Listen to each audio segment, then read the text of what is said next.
Those people who was caught at Diddy party did not know that he had 250 tape recorders in that house.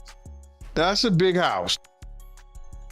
But he had 250 tape recorders. Do you think that hip-hop culture was on trial as much as Sean Combs was?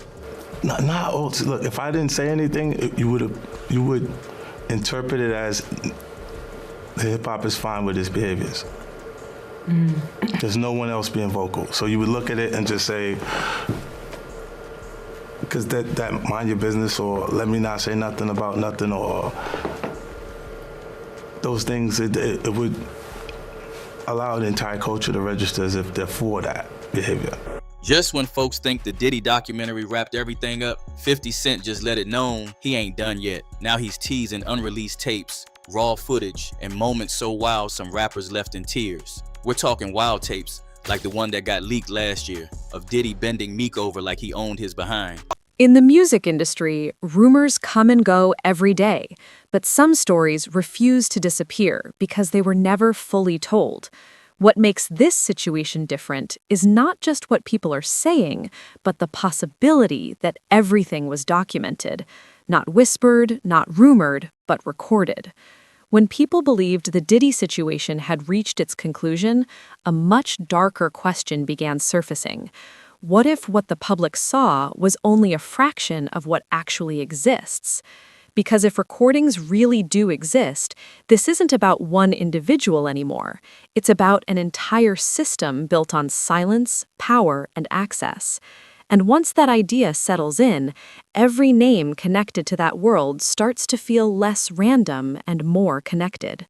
The idea that hundreds of recording devices were allegedly hidden inside a single home changed the entire narrative. This wasn't just about parties or questionable behavior anymore. It became about control. People walked into those spaces believing they were safe, believing nothing would follow them outside those walls. But if those moments were being captured without consent, then And that's when Jaguar Wright threw gasoline on the fire. She came out swinging, saying Meek's ex, Nicki Minaj, was allegedly behind the leak. According to her, Nicki supposedly paid the bodyguard and orchestrated the whole thing. You think that audio that they put out was real? Yeah, that was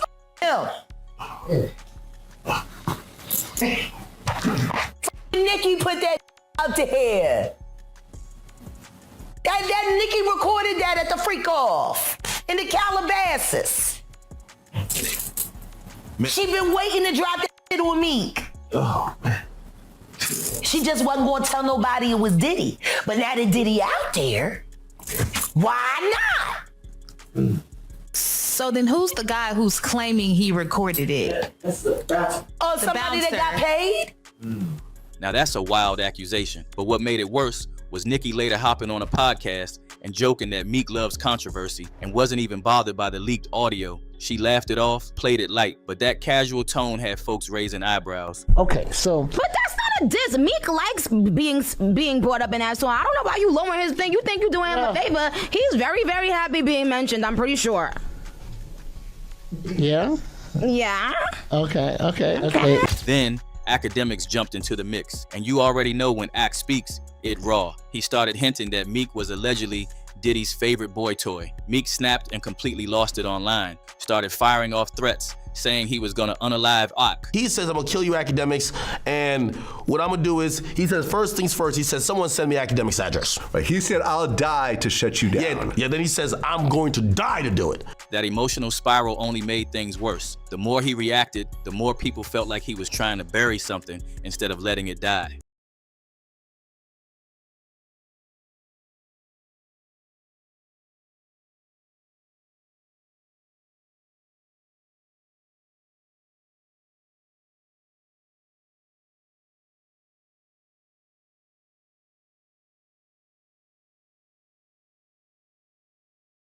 When the leaked audio involving Meek Mill surfaced, his response was fast and defensive. He dismissed it as fake, blamed artificial intelligence, bots, and coordinated smear campaigns. The words were strong, emotional, and passionate, but the internet didn't focus on the emotion. They focused on the details. The timing, the sound, the way it didn't feel random. Then came the alleged security guard's claim, someone saying he didn't create the moment, but he witnessed it and recorded it. At that point, the conversation shifted from denial to doubt. Every attempt to shut the story down only made it louder, and then another voice entered the conversation and pushed things further. Jaguar Wright didn't hint, she accused. She claimed the leak wasn't accidental, but calculated, paid for, and strategically released. According to her, this wasn't about exposure, it was about timing. When Nicki Minaj later joked about the situation publicly, treating it lightly, people didn't feel relieved. They felt uncomfortable. Because when something serious is laughed off, it doesn't disappear. It raises questions. Her casual tone didn't calm the narrative. It fed it. And just when the tension couldn't rise any higher, the situation exploded in a completely different direction. Academics didn't accuse directly, but he didn't need to. His words were sharp enough to trigger a public breakdown. Meek responded with rage, threats, and emotional outbursts that instantly went viral. The problem wasn't anger. The problem was desperation. Every reaction felt less like confidence and more like panic. Then came the promise of an investigation, a large sum of money, bold statements meant to shut everything down. But after the noise faded, nothing followed. No updates, no proof, just silence. And in internet culture, silence after loud promises doesn't suggest innocence, it suggests damage control. That's when people started revisiting the past. Old clips resurfaced that once seemed harmless. Jokes, comments, interactions that people laughed at years ago suddenly carried a different weight. Context changes everything. The Vegas birthday party became a focal point, not because of what was shown publicly, but because of what insiders later described. The atmosphere, the destruction, the stories whispered afterward painted a picture of something far beyond celebration. As these details resurfaced, people began to believe that certain nights weren't just wild, but pivotal. And as the focus widened, it became clear that Meek wasn't the only one being questioned.